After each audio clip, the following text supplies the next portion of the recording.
السلام علیکم ورحمۃ اللہ وبرکاتہ۔ بسم اللہ الرحمن الرحیم۔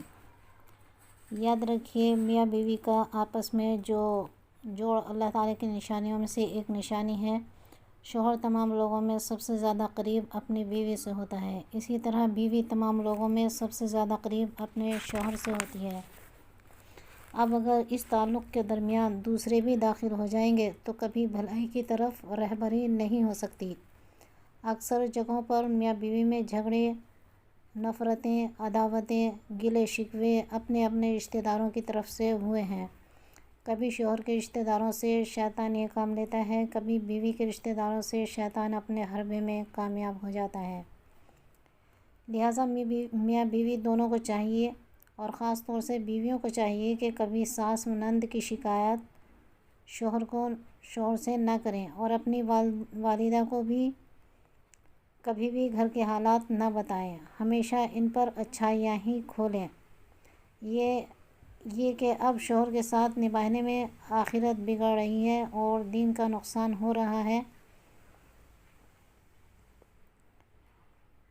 تو اللہ تعالیٰ اور اس کی ناراضگی مول لینی پڑ رہی ہے۔ اس کو دیندار بنانے کی بھرپور کوشش کرنے کے باوجود نہ خود دین پر آتا ہے، نہ بیوی کو پورے دین پر چلنے کی اجازت دیتا ہے، تو اہل حق علماء سے پوچھ کر جدائی اختیار کر لیں،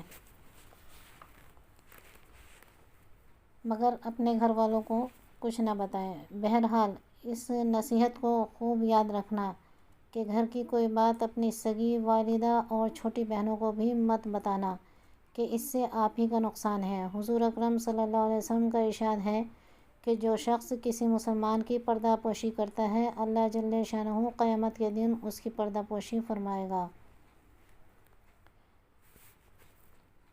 یعنی کہ جو کسی کی بری بات کو چھپاتا ہے تو اللہ تعالیٰ اس کے بھی برائیوں کو قیامت کے دن چھپائے گا۔ جو شخص کسی مسلمان کی پردہ دری کرتا ہے، یعنی کہ اس کی برائی کو ظاہر کرتا ہے، تو اللہ جل شانہ اس کی پردہ دری فرماتا ہے، یہاں تک کہ گھر بیٹھے اس کو رسوا کر دیتا ہے۔ اسی طرح نبی کریم صلی اللہ علیہ وسلم کا ارشاد ہے کہ بدترین سود مسلمان کی آبرو ریزی ہے۔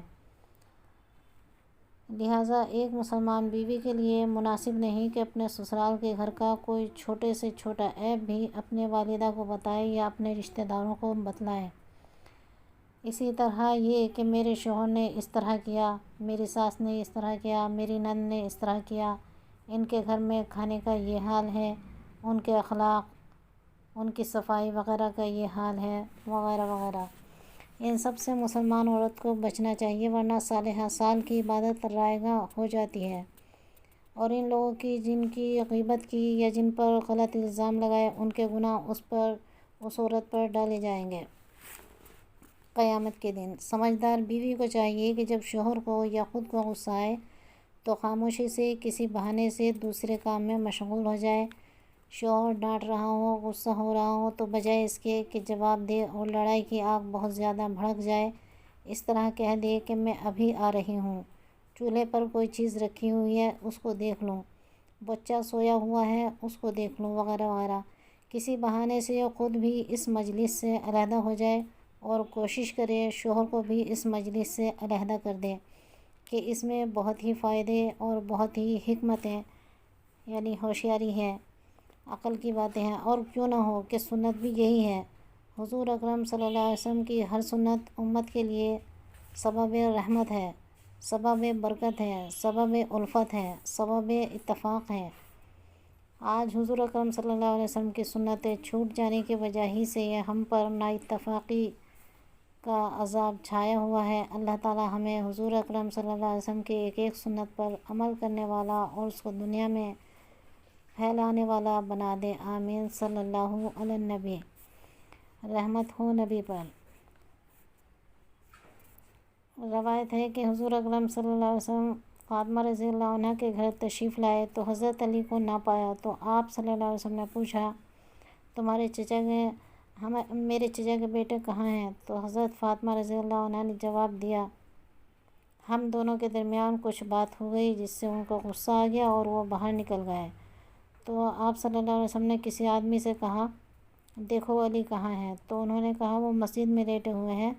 تو آپ صلی اللہ علیہ وسلم تشریف لائے، اسی حال میں کہ حضرت علی لیٹے ہوئے تھے اور ان کے کندھے پر چادر ہٹی ہوئی تھی، تو وہاں مٹی لگ گئی۔ تو آپ صلی اللہ علیہ وسلم نے کہا، با ابو تراب، یا ابو تراب کھڑے ہو جاؤ، اے ابو تراب کھڑے ہو جاؤ، اے ابو تراب۔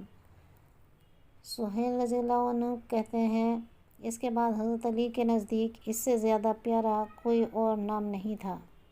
اس میں ایک اور بات یہ معلوم ہوئی کہ حضور صلی اللہ علیہ وسلم کا اس طرح داماد کے لیے پہل کرنا لڑکی والوں کے لیے عبرت اور نصیحت کا باعث ہے، جبکہ آج لڑکی والے اپنی بیٹی کو گھر لے جا کر بٹھا لیتے ہیں تاکہ شوہر خود چل کر آئے، خوش آمد در آمد کرے اور ان سے اپنی بیوی کی بھیک مانگے۔ اسی طرح اس واقعے سے معلوم ہوا کہ شوہر کو جب غصہ آ جائے تو فوراً اس کو اس کمرے سے باہر کہیں چلا جانا چاہیے، جیسے حضرت علی کو جب حضرت فاطمہ رضی اللہ عنہا پر غصہ آیا تو وہ باہر چلے گئے اور مسجد میں جا کر لیٹ گئے، جس سے غصے کے جذبات ٹھنڈے ہو گئے۔ چونکہ غصے میں خون کھول جاتا ہے، آدمی کو پتہ نہیں چلتا اس وقت میں کیا کر رہا ہوں، لہٰذا جب آپ اس جگہ سے ہٹ جائیں گے تو تمام اعضاء اور دل و دماغ خون کی شریان کو سکون ہو جائے گا، جس سے شیطان کو غلط فائدہ اٹھانے کا موقع نہیں ملے گا۔ لہٰذا اس واقعے سے ہمیں 3 باتیں معلوم ہوئی ہیں۔ غصے کی حالت میں میاں بیوی فوراً ایک دوسرے سے جدا ہونے کی کوشش کریں۔ میاں بیوی اپنے جھگڑے کی ساری تفصیل اپنے رشتہ داروں و عزیزوں کو نہ بتلائیں اور ایک دوسرے کی چھوٹی چھوٹی برائیوں کو پہاڑ کے برابر بڑی برائیاں بنا کر پیش نہ کریں۔ گھر کا جھگڑا گھر ہی میں مختلف تدبیروں اور دعاؤں کے ذریعے چکانے کی کوشش کریں، جس کے ذریعہ گھر کی اصلاح گھر کے اندر ہی ہو جائے۔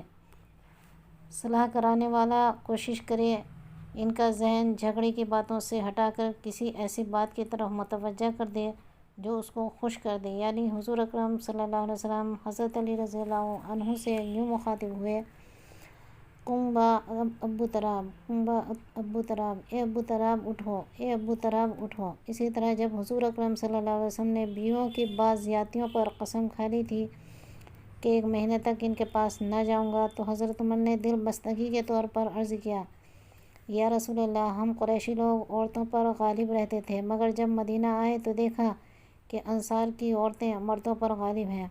ان کو دیکھ کر قریش کی عورتیں بھی اس سے متاثر ہو گئیں۔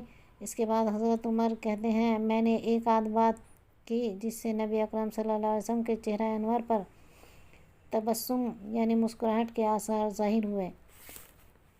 لہٰذا ہر صلاح کرنے والے شخص کے لیے ان دونوں قصوں میں نمونہ ہے کہ صلاح کرانے والا یا کرانے والی خوش اسلوبی سے پہلے ایسی باتیں کرے جس سے شوہر کا غم غلط ہو جائے اور غصہ کم ہو جائے، اس کا دھیان کسی اور طرف چلا جائے، کسی طرح وہ مسکرا دے، پھر بات شروع کرے اس بنیاد پر کہ جو ہو گیا اس کو بھول جاؤ، آئندہ خیال رکھنا، اب نئے حوصلے، نئے ولولے، نئے عزم کے ساتھ اپنے آج اور کل کو خوشگوار بنانے کے لیے نئی زندگی شروع کرو۔